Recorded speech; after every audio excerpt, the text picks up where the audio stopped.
हाँ बेटा હું કહેવાય તાજમહેલ ક્યાં આવ્યું?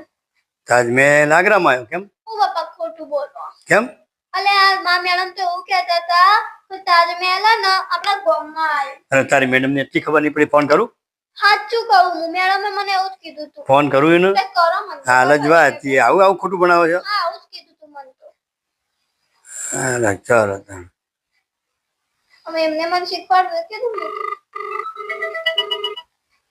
હેલો हाँ आप माथी ना पप्पा बोलो मैडम હા બોલો કેમ આવું ખોટું ખોટું છોકરાને ભણાવો છો તમે તાજમહેલ આપણા ગામમાં આવ્યો શાંતિ રાખો મેં તમને અઠવાડિયાથી ફોન કરું છું ફી માટે તમે એક પણ ફોન મારો ઉપાડ્યો નથી અને હવે તમને ફોન કરવાની નવરાઈ મળે છે સ્પેશિયલી જ્યાર સુધી ફી નહીં આવે ત્યાર સુધી તાજમહેલ આપણા ગામમાં જ રહેશે સમજ્યા